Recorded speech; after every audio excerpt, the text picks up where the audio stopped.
Hi there, welcome to the latest episode of my 10-minute moan, and the topic of this one is a continued, very public civil war that's happening within the SNP. What's happened recently after her visit to the COVID inquiry, where Kate Forbes, to be perfectly honest with you, didn't hold any punches and basically showed up the SNP hierarchy for being liars, when she stated quite clearly that as a minister, she was under no instruction to delete WhatsApps, which went to the contrary of the evidence given by many SNP ministers and indeed even some civil servants, where they claimed that there was a policy, a government policy, which stipulated they must delete their WhatsApp messages. So Kate Forbes took quite a big stage at the COVID inquiry and didn't toe the party line, because it seems that everybody else within the SNP had pre-agreed to say these same words about it was policy. So that's quite a brave move, and it shows a distinct split in the party. Now, it might just be Katie Forbes and the rest of the SNP, but I dare say, and I'm quite willing to bet, that she has got support within her party. And she's been very brave to appear that she's quite happy to go toe-to-toe with them. Now, since then, today, a lot of newspapers have picked up on what looks like some leaked information. The Scotland on Sunday, they, I think, were first to go with it, where they gave quotes from a newsletter which has been described as a Highland Newsletter, which hasn't been published yet. So this information has been given, obviously, deliberately to a paper. That, to me, with a little bit of PR knowledge that I've got, strongly suggests that someone in the SNP, might be Kate Forbes, might be someone else, have been quite willing to get this stuff out before this Highland Newsletter is published, which could be 2 weeks away from some sources. And in it, she's having another pop at the SNP and their government and the way they manage things. And this time she's having a right pop at Humza. So she's moving the barrels now. She's had a wee pop at Nicola Sturgeon last week in the COVID inquiry. And this week's target, or it's going to be in a couple of weeks, but it's been leaked early, is Humza and his government. And what she's got got in the sights is the tax increases that were brought out at Scottish Budget about, a month ago. So I'll just read some of what she's saying now. Again, I need to use the same common sense and logic that I apply in most instances when I say actually consider what they're saying, and don't just treat it as people are slagging me because I'm saying word soup and it's meant to be word salad or whatever. Well, I quite like the term word soup, because when you make soup, you get a load of ingredients, you throw them into a pot, and you just see what comes out sometimes. That's certainly how I make soup.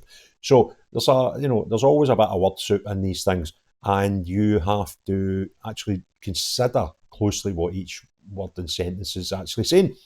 So anyway, back onto this newsletter. Kate Forbes has said in it, continually increasing taxes is ultimately counterproductive over the long term, even if you agree with it ideologically, because it ultimately reduces public revenue. So first line of that about it is productive over long term. That's a view shared by many. If you just keep putting taxes up, then your actual budget, the amount of money you get from the public for the public purse diminishes, because people have got less time, less money to spend. Their pound's not going as strong as it should be. People are maybe less likely to do overtime or chase bonuses that will just see them getting taxed at a mad rate, that they think, well, what's the point? And productivity and everything else is a knock-on effect. So I kind of get that. But the bit she says here that I find it very intriguing is, even if you agree with it ideologically, what that's basically saying is, you've got a sort of left-wing point of view where it's just tax the rich and give the poor everything that you can. That's like, day one basic left-wing theology there. Whereas right-wing theology, and that sounds like a terrible word, doesn't it? But I mean, in a political sense, tends to be, go out, work hard, regardless of where you are in this whole scale of things, and don't raise taxes try and keep tax as low as possible, and that in itself will help generate the economy and in turn the public purse. Because this, the reason that this intrigues me is I think it's very, very easy to see that the SNP are quite left of centre and moving further away all the time. Whereas Kate Forbes, I believe, is right at centre. And if the SNP didn't exist, and we only had the traditional British parties up here, Labour, Conservative, Democrats and stuff, and Kate Forbes wanted to join one of them, probably end up in the Tory party, if I'm perfectly honest with you, because it seems to me, and this is another suggestion of it, that she prefers that ideology. So she's having a wee pop, I think, here, even if you agree with it ideologically. And that's all the SNP are doing now. They're towing a more left-wing, socialist view and outlook and how they deal with taxes. Anyway, what else she says, this is intriguing. The forecasts for what the Scottish Government will raise through this latest changes to the tax bands is just over £80 million. Some people were suggesting it would be even closer to half of that, but that was one of the figures put out by the Scottish Government. So let's just use that as the base point. She then goes on to say, that isn't to be sniffed at. But the forecasts also suggest that they'll lose £118 million that could have been raised because of behavioural change. People leaving or reducing their hours or treating their income differently. What that means is, as I say, people go, well, why would I work all those hours in that job, all that stress to get X amount, but if I take that other job over there that pays marginally less, but will give me a lot, in relation, I'll pay a lot less tax, so I may as well just do that. They lose that. People maybe retiring earlier, and where she says treat their income differently, that's obviously the open door that the SNP left, where people can just put their money in pensions and stuff, which doesn't attract the tax.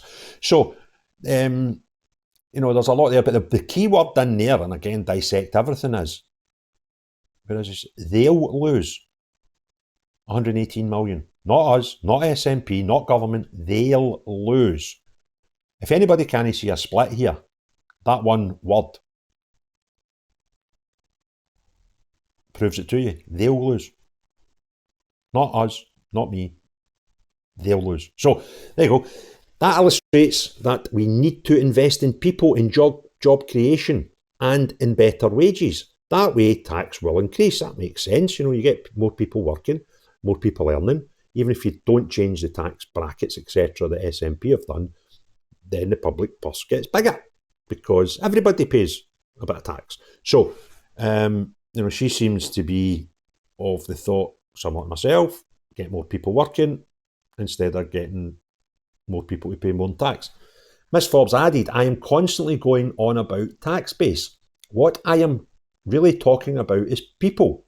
Calling for a bigger population through inward migration and retaining our people is exactly the same thing as wanting to see the tax base increase. And again, she said two things here. Tax base increases, more people are working.